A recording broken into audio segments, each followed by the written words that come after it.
Hello everyone and welcome to my second YouTube video. Today we will be taking a look at sh1ro from Cloud9. He has been having really great form lately, posting a 142 rating over the past 3 months. And currently also Cloud9 is on a, I think, 7-game winning streak. And they also just made the Blast showdown, I think it was, and also went first in group in the ESL Pro League group. We'll be taking a look at a game on Vertigo, this game in particular, and in general, just as you can see, sh1ro is like really solid on Vertigo. So we'll be taking a look at that and how he's playing and what he's doing good. So let's just head right into the game and start watching.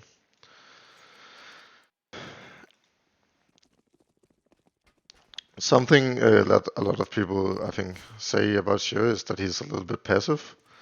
I have like a little bit of a different opinion. I think he is like, he knows when to be aggressive and when to be passive, and also he plays towards his strength.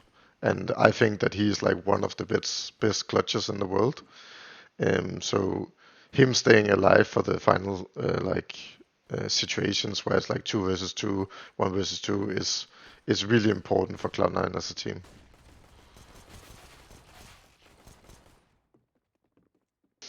Not really much to see here.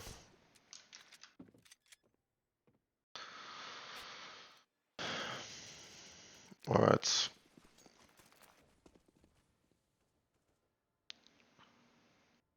And one thing to notice with, and I think this is also one of the reasons why Cloud9 works so well together, is because you have Nafany, who is like a really aggressive guy, together with Hobbit, that are really good space takers on the map. And then you have sh1ro, the Orber, who can be a little bit more passive, play off their contacts, and try to be a little bit more like playing in the back. And then once in a while he can go aggressive, he can do his things. And that's what I think makes for a really good dynamic on Cloud9. Just a really slow round here, taking it slow, clearing everything. Yeah, I like it.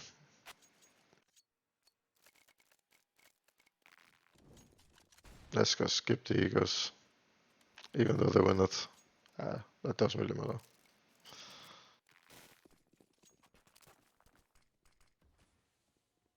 Alright, again, some AD fault here. You see again, Nafany and Hobbit, space takers on Cloud9, and he's like staying a little bit in the back. This is always hard to deal with this smoke. They kind of get the control for free.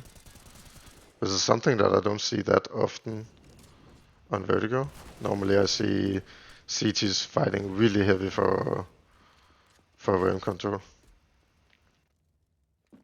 But yeah, not a lot of cash on outsiders anyways, so not really possible anyways. Let's go to the next round. Alright. First proper gun round. Let's see. And Orb as well. This is also something that I've heard from like a lot of Orb that they don't really like know what they really can do on Vertigo, because people usually just smoke you off and you don't really have a lot of impact. So I'm also curious to see how he finds impact with the Orb on this map.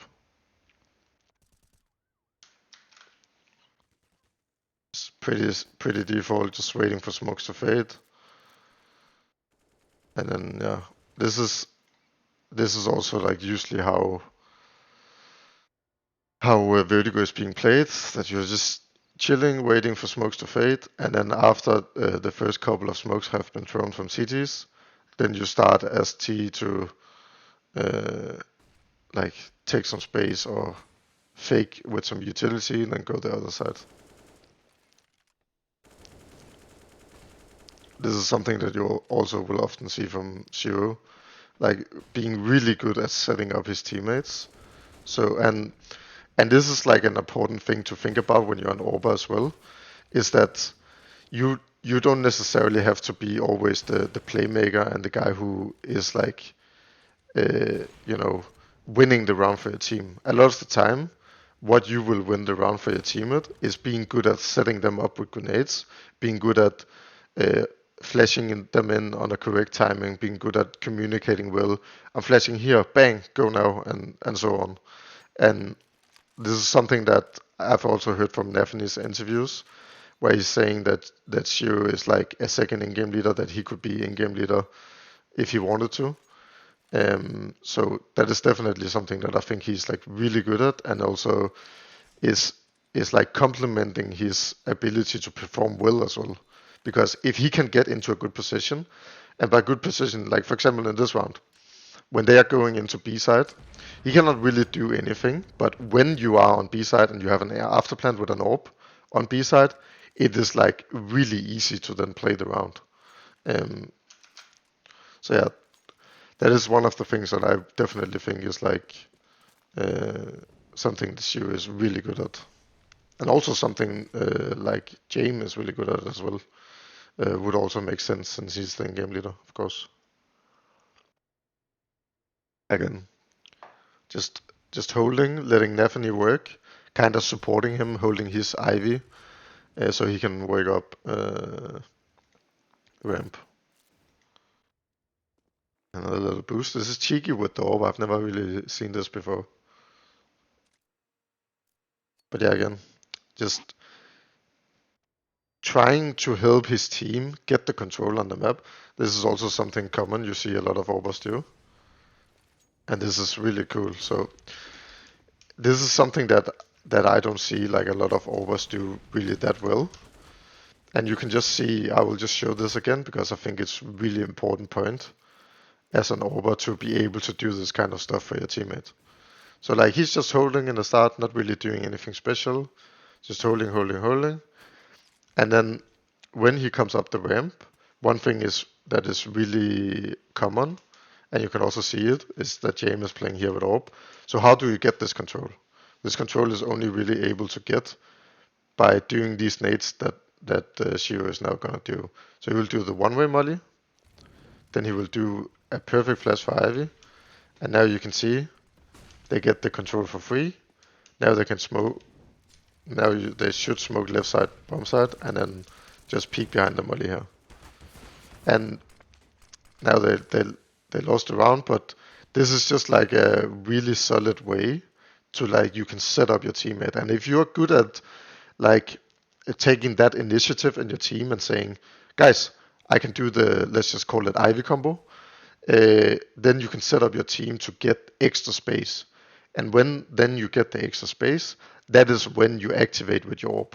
Now you are in a good situation, you're in a 3 versus 3, you're in a 4 versus 4, and this is where, when you're an orber, where you can really shine. Alright. And he has the B spawn. Let's see if he goes for. No, he doesn't go for the B peak.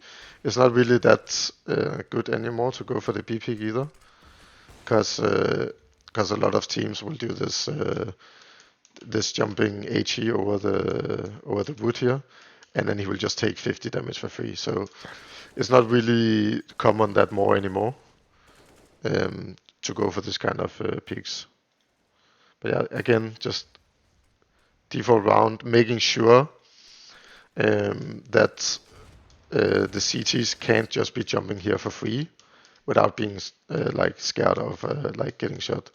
Because like I'm also a player on my team, and whenever I'm jumping here, I have a really hard time when I know there's an orb watching here, because you can always get wallbanged through the box and take like 30 to 70 damage.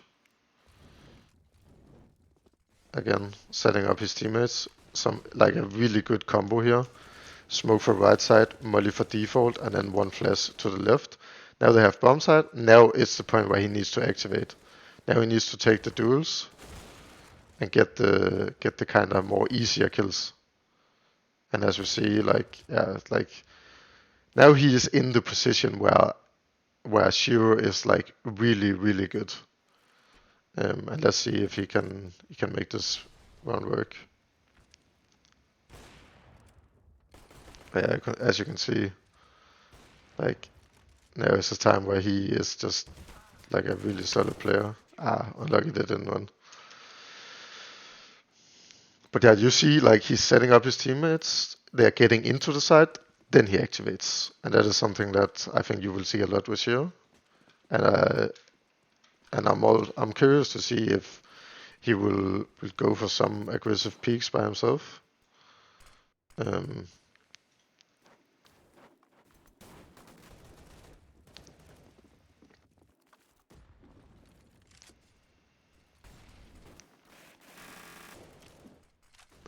let's go next round. Ended up saving this round. We can quickly take a look what he will do, and this is something that happens on a lot of teams is that you have one AK, either from saved or something, and oh damn, not the best played from outsiders, but again like something that is important, like if you have one guy saved on your team, like either on CT or on T, it's really important that the other players on the team don't do anything like too fast, don't go out and die instantly, because you need to work with what you got, and like they have one AK. So if now let's say that three of his teammates goes out and dies because they want to do something fast or whatever, then that's a waste of an AK. You need to get the AK to kill the enforce, so then your teammates can then pick up the enforce and you can be in a better position. It sounds really like simple, but like there's a lot of teams that don't do this, and it's just important that you let the teammates who has the guns play with the guns. Um, but yeah, like really solid opening. He realizes, okay, they don't smoke. I'm just gonna pick like an off timing, pre-aimed correctly, and then kind of like also like a big mistake from Chiron. And now Flit needs to stay alive because they only have one gun, and it just falls apart. But like here, you can also see the sh1ro is like really punishing them for their mistakes. But again, like he has been really passive up until now. When he has to be aggressive, he can be aggressive, and that's something that I really like to see when like you think that you're looking for like you're looking at a passive player, that when he needs to play aggressive, he does it.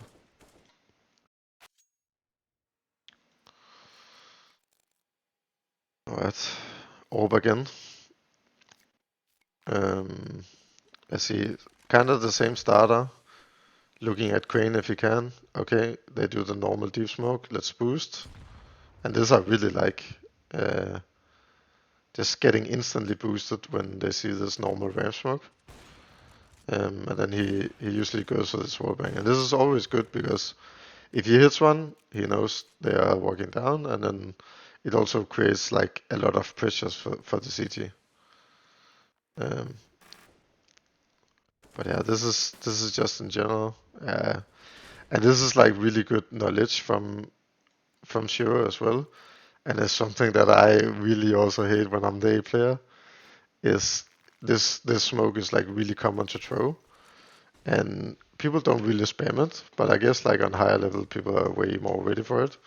But yeah, you will see it here when he throws the smoke. Now you see here. I will just show you from Flit's point of view. He has like a one-way under it, so they cannot walk in yellow. Um, but they know that this is like a common theme for the CTs to go there, so they just spam it a lot, and they end up being lucky and getting the kill. Also, just a good read. But again, just playing slowly, letting Hobbit and Navni work, and now probably just gonna execute deep, or I just gonna go up, smoke deep, and like this is like really solid play from Cloud9 as well. Um, Instead of smoking close here, they smoke deep also because it's against pistols and they have the advantage with like longer duels. and just like a really good way in order for them not to like lose to anything lucky, like they get a flash through, they jump through, get the bomb, killing the bomb, then pushing towards Ivy. Like not a lot of like uh, things can go wrong when you do it with like the deep smoke when you have advantage, and Molly headshot, and just doing it like that is like a really solid way of doing it, especially against the pistols. Just another pistol round, slowly holding, just doing his normal thing, letting Nathany work. Um, and then later on, he will probably most likely work up. His teammates already have been out. Um, but this is also like I just wanna. I know it's like an eco as well, but you know when he's scoping down here, that means this guy will hear that he's scoping. So they now the CTs now think, okay, it's probably a D4 while they're holding, and then they will take A. And at the same time, Exile will be on B together with I'm guessing it's Hobbit, yeah. And now they will do a boost. He won't see anyone. And right now sh1ro is still scoping on A, so they don't know it's necessarily B. And then Exile can just walk up, get the kill. Now they have the side. And like the important factor in here is that sh1ro was still scoping here. Nathany was still creating pressure. So they knew that they wouldn't stack on B.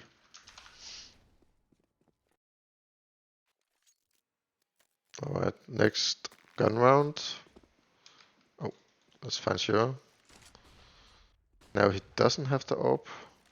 I guess it was because they wanted to take B fast. Don't really see any other reason.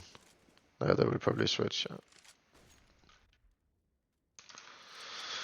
Back to A, a little bit of B pressure. Back to A, same sort of starter again, holding for his rifles to walk up, throwing utility for them,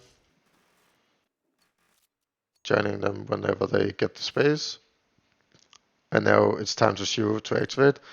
And this is something that I really like from Orbos when they do this. And I'm guessing also he has like some sort of read that they don't have AWP. But even against AWP, I think this is like really good to do. To just come, like, let's say that your teammate has like a gap for you, and you walk up gap, you make sure that like he's holding gap for you, or you clear it, and then you just start searching these angles, like along this wall, like this. You search here, you search headshot now you search default, and so on. And this is like really good tools for an over, because what you need to realize is that when, let's say in CT over is here, he has to both look at this angle below here, the headshot angle, but he also has to be careful of this angle. So it's kind of an advantage for sh1ro in this case. But he gets the entry. Now he needs to be the guy supporting, needs to be good at reading where he needs to flash, where he needs to flash for his teammate. Here he was flashing up here, so it would pop here. So Exile could swing on this and kill this guy. Meantime, again, sh1ro staying alive, because now, again, and I can't stress this enough. Oh, look at the timer on the clock. He barely gets it. I can't stress this enough, is that now he is in a 2 versus 3 situation on the B bomb side. And oh, what a sick shot. And this is kind of like, this is literally an advantage for the T's. Even though they are down a man, like having the bomb down and you have an AWP on the bomb side and they have like no utility left, this is advantage for the T's.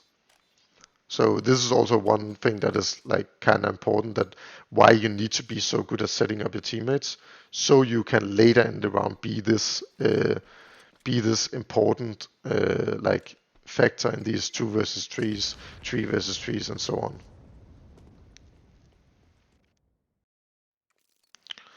All right, next round.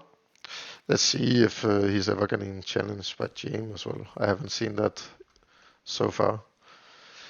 I like this, changing it up a little bit. They might think, okay, outsider's gonna push mid now, and then they just send sh1ro there. So I kind of like that.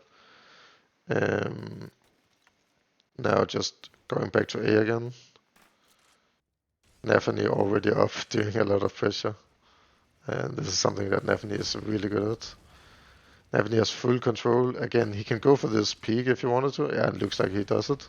Because this peak is like really good. You search all the angles. And it's so uncomfortable for the CTs when you know an Orba likes to do this. Because you don't really know exactly like how to play against it. Gets caught a little bit. Around that he tries to play aggressive, and this time it doesn't really pan out. And they went around anyways. Again, just some of the same stuff. Having Navani. I'm curious if he goes for the wallbang now. But yeah, just taking the angles on the ramp, finding all the small gaps.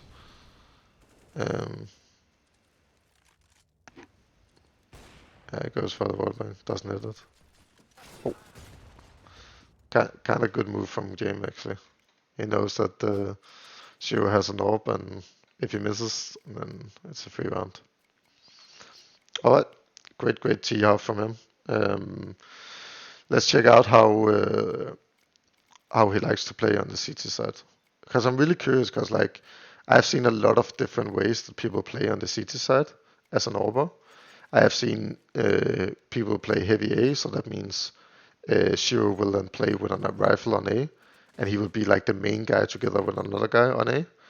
But I've also seen a lot of Orbers play like the rotating, like smoking A, then going mid, or sometimes starting B, sometimes starting A, and then being like more of the rotator. So I'm curious to see how he plays this CT side. All right. It's pistol round, getting duels. Really common meta right now that you play with double duels, and I honestly don't like it. I hate it so much as a T. You know, when you have to take some control, you just have two duels, just do. All right, here you kind of have to go and find something now. Gets the first. Really good like isolations of the angles. He kills one here, then he knows they're gonna be scared of him because he has duels, so they have to wait for each other to create proper spacing. Then he can turn around. He doesn't get the kill, but he gets the assist on that one. Then he goes while he's like killing that guy on ramp, he's like going into the corner over there, and then he can turn around and then isolate the angles like that. So really solid play from him in this pistol round. All right, and Diego. And it looks like he is the A player, and I think that is kind of what I also like to see. Um, Now they get the entry, and then they just play passive. Um, Now let's see how they end up in that like late round setup. Nefany, and haven't really seen this meta being used for a long time with like this smoke. Um, but it's not the worst. And it seems like it's really messing with what outsider wants to do. Now they have to kind of go through it. And they don't even have a flash, so this is gonna be really tough for outsiders. So really good utility usage here from Cloud9. But yeah, they anyway get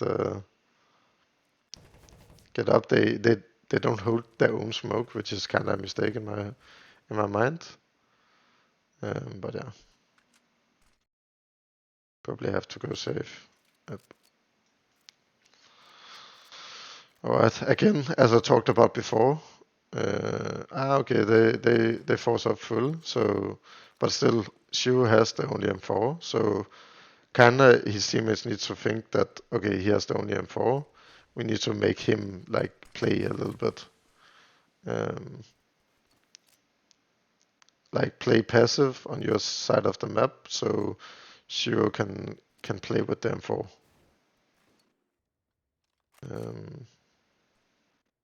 It doesn't really seem to happen this round, so they should lose, yes. Again, Eco, he has the only M4, should play a little bit more aggressive, just to try and see if he can find something. And that is exactly what he does. I like it. And this is exactly what you want, is that you as a rifle, you go for like maybe maybe a bad duel, but it's a duel that you can still win. And if you win that duel, it will make such a huge difference, because then you can grab the AK. Now you have one M4 and one AK, and that is exactly what they got here. But unfortunately, they still lose the round. But like, he needs to play aggressive in this round and try to find something, and this is exactly what he does. All right.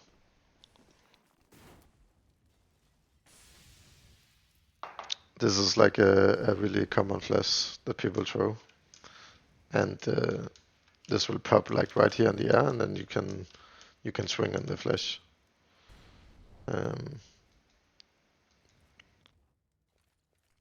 Like pretty solid setup, I would say. 3A, just waiting for contact, and like this is really good utility uses as well from Cloud9, because what you normally see is that the T's will take they will be down here. There will be some sort of starter smoke. I will just quickly explain this while because I think it's really important for the position that he plays. But what you will often see is that CTs throw some sort of starter smoke. They either throw this smoke or they throw the normal ramp smoke, and then the T's will just wait, and then the T's will then throw like some sort of counter smoke. They will throw either this ramp smoke that lands like around here. They will throw this one way that lands here, or something similar. And then when they use that smoke, then the CTs will use another smoke. But now, because of the starter that Cloud9 had, with like sh1ro being ready with flash here and Nefne being here, they didn't have to use a second smoke. So he could just play here like sidestepping, and if he had seen someone, sh1ro would flash for him, bang, and then he would like go and peek the ramp. And then after that, then they did the smoke on the sandbag. So they made outsider waste way longer time, and I think this is something that we will also probably see pay off in this round. That outside won't have a lot of time left on the clock. sh1ro in like a pretty good position here. Like this is like a really sick off angle. If he has like teammates who's holding his ramp, playing on top of this little thing like here is such a sick off angle actually, because when you swing out here, you're usually like your crosshair is at like head height, and he's evaluate. Okay, I don't know that word, but fuck it. But he's like a little bit above the ground here, holding. So that's like a really sick angle, and that is something that you guys can definitely use in your games. Now, first round with AWP, starting sandbags. This is really common from a lot of AWPers, just starting sandbags, and then you have your rifle playing like around the crane area, just being careful of anyone sneaking up here and being ready to help his AWPer. And now he can do flash for Nefne to peek. Okay, he sees nothing. Now he has second flash to peek out. Like this is like so well played, and this is also so like this is so easy like control without taking any risk at all. It's also a really cool angle to hold. That is crazy. This has to be some sort of anti-strat as well, that he knows that that James probably likes to get boosted here, and that's like the reason why he's holding this angle, I'm pretty sure. So that's really sick read by him, and probably also really sick anti-strat from the coach as well. But yeah, so just want to show this round again because it's super sick. Like this is both with anti-strat, Like you see the flash to peek. Okay, no one holding him. Now he's holding. And James is now gonna get boosted. He gets the kill. He now knows the Orba is dead. So that means he can search out. Because the Orba will not hold him. And he gets the second kill as well. Like super sick round from sh1ro in this round. It's both with anti-strat and just with common knowledge about, okay, when the Orba is dead, now I can pick out, now I have free space to work with the Orb. Just like really sick round.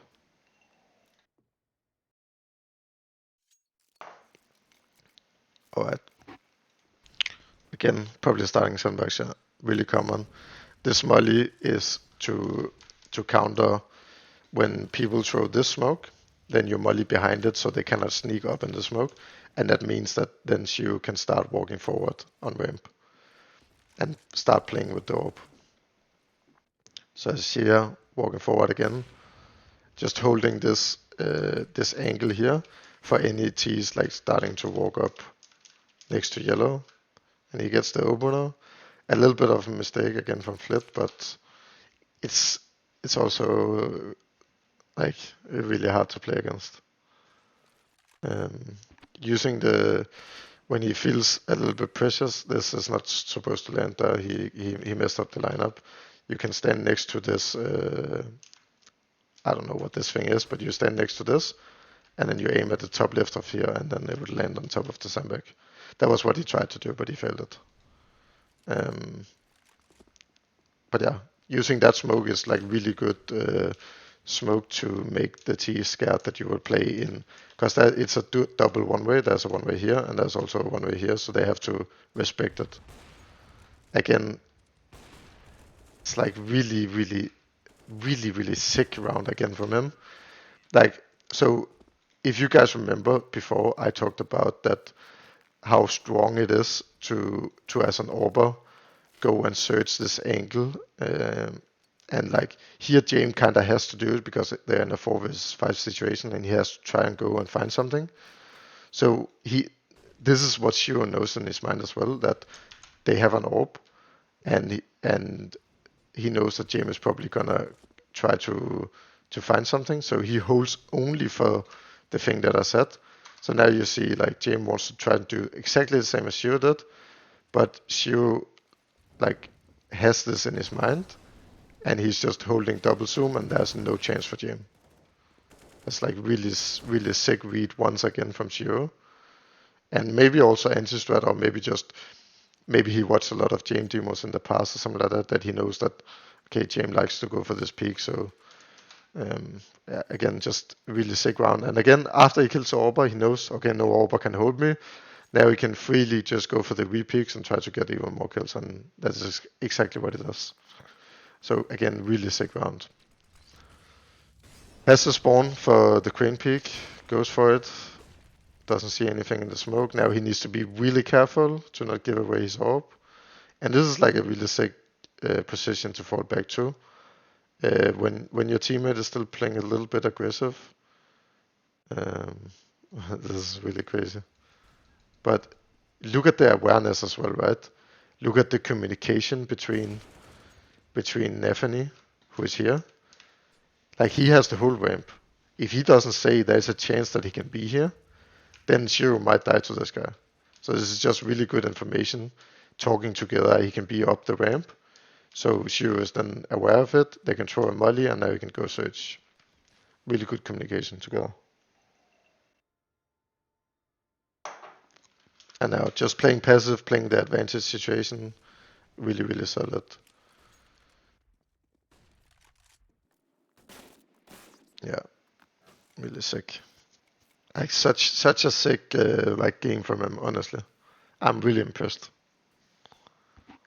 Like the way that he plays, the way that he moves, playing with anti-strat as well. Like I for sure can see that this is also some sort of anti-strat, and if it's not anti-strat, then it's just like him playing against James for so many like years and playing against him so many times. Yeah, really sick. He will probably have to save this round. Then I'm guessing this is the final round of the half. Yes, it is. yeah, not really much to see in this round. His teammate is kind of playing the round here, and now he's just being like kind of like just helping with utility and being in the background, letting his teammates play. Um, but yeah, really, really, really sick game. Like he just plays it so well, and like he plays with anti-strat. He is good at setting up his teammates for success, and he's just like in general just playing really, really solid in this game. Um, but yeah, this was my second YouTube video. If you guys have any like any demos you want me to watch, or even like your own demos, if you play on a team, you have a demo that you want me to review, send it over. I will have a look at it. And yeah, thanks for watching. Subscribe if you want to see more content, and have a great day.